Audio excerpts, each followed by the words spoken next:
Assalamualaikum, salam sejahtera. Saya Ihsan Ahya dan ini komen tengah hari. Kalau kita melihat kepada berita yang keluar di media sosial mahupun yang dipaparkan menerusi stesen TV, Presiden UMNO Datuk Seri Dr. Ahmad Zahid Hamidi diminta bertindak seperti Presiden kepada parti berkenaan, bukan setiausaha politik kepada bekas Perdana Menteri Datuk Seri Najib Tun Razak. Dan peringatan itu sebenarnya diberikan bekas Ahli Majlis Tertinggi UMNO Datuk Seri Muhammad Nazri Abdul Aziz dan bekas Ketua Pemuda UMNO Khairi Jamaluddin kepada Datuk Seri Ahmad Zahid selepas tindakan beliau melantik Najib sebagai pengerusi Lembaga Penasihat Barisan Nasional BN. Dan menurut Khairi, beliau menyokong ucapan Muhammad Nazri pada Mesyuarat Perwakilan UMNO bahagian pada Rengas 2019 disauk bahawa Datuk Seri Ahmad Zahid perlu bertindak sebagai Presiden dan bukan pegawai kepada Datuk Seri Najib. Dan melihat kepada keadaan UMNO ini, bersama-sama di talian ialah penganalisis politik UTM, Dr. Mazlan Ali. Hello, Assalamualaikum Doktor. Waalaikumsalam warahmatullahi wabarakatuh. Doktor, soalan pertama saya melihat kepada keadaan sekarang ini, apa yang tidak kena kepada UMNO sebenarnya sekarang? Ya, kekalahan UMNO di dalam PRU 14 yang lalu, salah satu faktornya adalah isu-isu rasuah yang dimainkan oleh PH dan Tun Mahathir semasa kempen-kempen politik berjaya menggunakan naratif ini dan selepas kekalahan dalam PRU 14, nampaknya seperti ada satu percubaan di dalam UMNO ini untuk melakukan reformasi, iaitu membuang tanggapan, persepsi dan juga budaya rasuah di dalam UMNO ini. Bagaimanapun kumpulan status quo itu masih kuat. Sebab itu Khairi Jamaluddin sebagai seorang pemimpin yang mewakili kumpulan reformasi di dalam UMNO ini nampaknya ada usaha untuk membuang persepsi ini, tetapi Khairi masih tidak dapat memenangi jawatan Presiden dan Datuk Seri Zahid terus meneruskan kepimpinan beliau. Namun persepsi rasuah ini terus melebar dalam UMNO dan keputusan Datuk Seri Zahid untuk menyerahkan jawatan Presiden, tugas-tugas Presiden kepada Datuk Muhammad Hassan itu nampaknya ada kemajuan dalam UMNO apabila momentum sokongan itu agak meningkat dalam beberapa pilihan raya. Tetapi apabila Datuk Seri Zahid ingin kembali untuk menjalankan tugasnya sebagai Presiden, saya melihat seperti tidak disenangi sebahagiannya oleh kumpulan-kumpulan reformasi dalam UMNO. Tambah pula beliau sebelum menyuarakan hasrat untuk kembali memimpin UMNO, beliau disabitkan dengan 33 lagi kesalahan rasuah yang baru.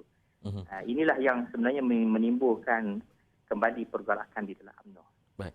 Doktor, menerusi kenyataan KJ, apa yang doktor boleh komen berhubung dengan kepimpinan Datuk Seri Dr. Zahid Hamidi sebagai Presiden UMNO yang dilihat mungkin dibayangi oleh bekas Presiden sebelum ini, Datuk Seri Najib Tun Razak? Ya, kedua-dua pemimpin ini, Datuk Seri Najib dan juga Datuk Seri Zahid, kedua-duanya terpalit dengan beberapa isu rasuah. Malah kedua-dua pemimpin ini telah pun di-charge di mahkamah dan Datuk Seri Najib sebahagiannya telah pun dibicarakan. Jadi nampaknya kumpulan tertentu di dalam UMNO tidak begitu menyenangi. Pertama sekali apabila keputusan Datuk Seri Zahid untuk kembali melaksanakan tugas Presiden, dan pada masa yang sama Datuk Seri Najib diangkat sebagai penasihat Barisan Nasional, dilihat oleh setengah tokoh pembaru dalam UMNO sebagai langkah ke belakang. Mereka mengharapkan supaya UMNO ini dapat dibersihkan daripada persepsi rasuah dan pada masa yang sama momentum sokongan terhadap UMNO yang agak meningkat selepas beberapa pilihan raya kecil, tapi nampaknya kembali bergelora dalam UMNO ini apabila kumpulan-kumpulan yang pro kepada reformasi ini tidak bersetuju dengan keputusan parti dan juga pemimpin-pemimpin yang telah pun dikaitkan dengan rasuah dan didakwa dia di mahkamah di atas kes-kes rasuah ini kembali untuk bersama dengan UMNO. Jadi mereka melihat UMNO sedang kembali ke langkah belakang. Sepatutnya mereka merasakan kepimpinan Tok Mat Hassan sebagai pemangku presiden baru-baru ini nampak seperti membawa satu harapan baru. Keyakinan rakyat kembali kepada UMNO.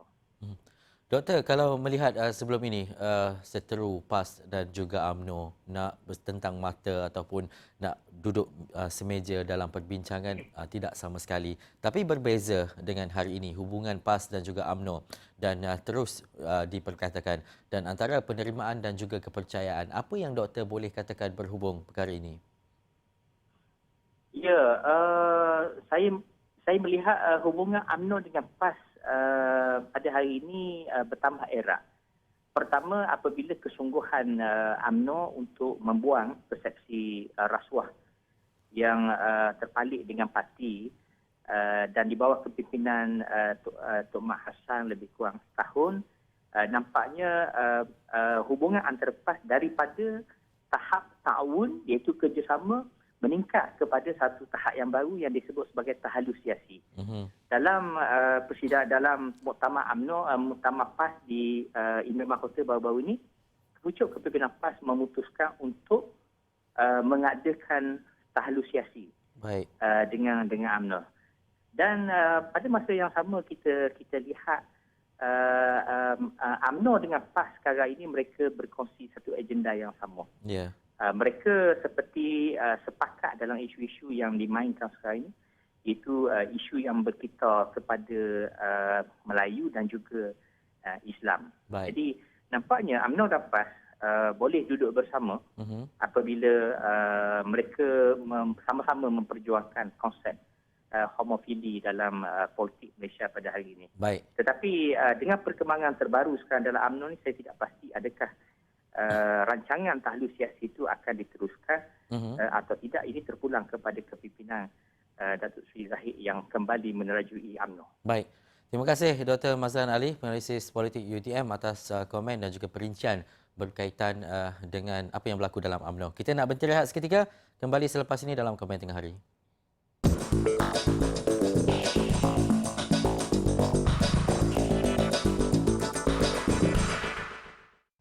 Baik, kembali dalam Komen Tengah Hari. Lokasi-lokasi utama, contohnya di Sirampai, di TTDI, kalau di Perak, di Batu Kurau, ini adalah tumpuan untuk mereka dapatkan raja buah ataupun durian. Tapi kita nak bercakap di sebalik buah ini, ekonomi durian mampu menguntungkan pihak yang mengusahakannya. Di sepanjang rantaian nilai termasuk pembekal benih dan juga baja, penanaman serta semua individu yang terbabit. Dan ia termasuk pengangkutan untuk pemasaran durian dan pemprosesan pelbagai produk berasaskan buah itu. Dan memang tidak dapat disangkal keenakan durian yang menjadi fenomena ketika ini hingga harganya mencecah ratusan ringgit sekiranya ia belum musim dan sebagainya. Dan peminat raja buah ini berpeluang merasai keenakan durian berkualiti, antaranya kalau boleh saya kongsikan dengan anda seperti durian kampung, duri hitam, musang king, kunyit, XO, D24, udang merah dan pelbagai varieti durian yang ada. Tapi bagi melihat perkara itu, segala struktur perlu dibetul dan sesuai, terutamanya bermula dari peringkat penanaman lagi. Dan ini apa yang dikongsikan oleh Profesor Madya Dr. Siti Zahara Sakimin, pakar pomologi dari UPM. Buat masa kini, durian merupakan salah satu daripada buah tempatan yang diberikan perhatian khas untuk tujuan ekspor di luar negara. Dan dari segi potensi untuk negara Malaysia mengekspor buah-buah durian terutamanya adalah sangat tinggi. Terutamanya yang kita bincangkan pada saat ini adalah pengeksportan buah-buah durian di negara China. Malah bukan sahaja di negara China, pengeksportan durian juga mendapat perhatian dari pembeli-pembeli di negara Taiwan juga, ya tuan-tuan dan puan-puan di luar sana. Bagi membenarkan petani-petani ini untuk mengekspor buah-buah yang berkualiti, terutamanya buah-buah durian, ya, ke luar negara, terdapat beberapa panduan yang perlu diberi perhatian oleh petani, terutamanya di peringkat ladang dan juga semasa tempoh tuaian, seterusnya di peringkat pemprosesan itu sendiri sebelum buah-buah itu boleh diekspor ke luar negara. Yang pertama sekali di peringkat ladang adalah petara petani perlulah mendapatkan anak benih yang mendapat sertifikasi daripada ejen-ejen pertanian yang diiktiraf oleh kerajaan. Ini adalah bagi memastikan benih-benih yang terpilih daripada varieti terpilih. Contohnya seperti varieti D197 Musangking dan juga D24 boleh diidentifikasi secara sah. Okey, sama ada penghasilannya melalui ladang-ladang terpilih ataupun melalui kod identiti yang telah diberikan oleh ladang tersebut. Keduanya adalah melalui amalan di pemprosesan di ladang, sama ada daripada peringkat pembajaan dan jugalah sehingga kepada peringkat aplikasi racun-racun bagi tujuan kawalan rumpai ataupun perosak, ya.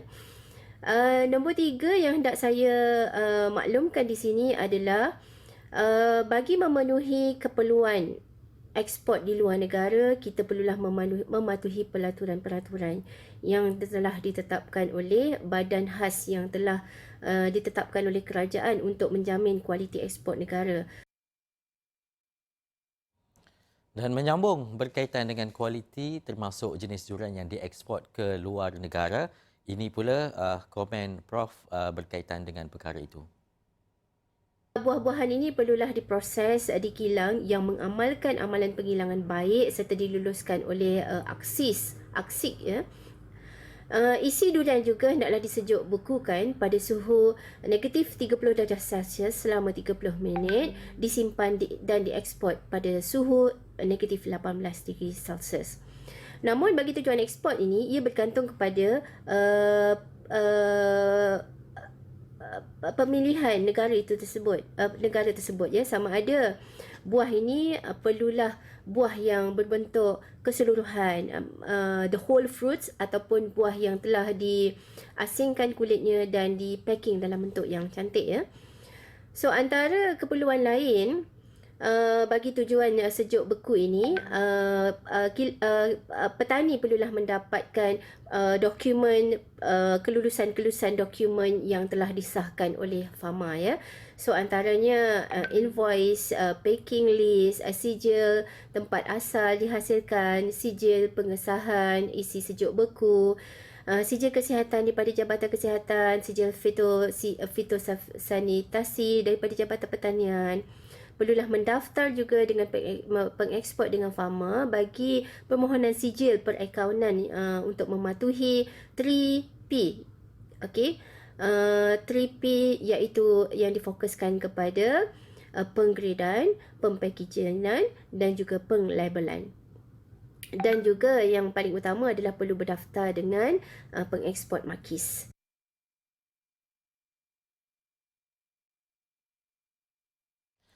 Baik, itu cerita berkaitan dengan durian. Ada yang boleh makan 2 ataupun 3 biji sekali hadap. Tapi kalau macam saya mungkin 2 ataupun 3 ulas sudah mencukupi. Apa pun itu perkongsian untuk komen tengah hari. Saya Ihsan Haya. Sekian dulu. Assalamualaikum. Jumpa lagi.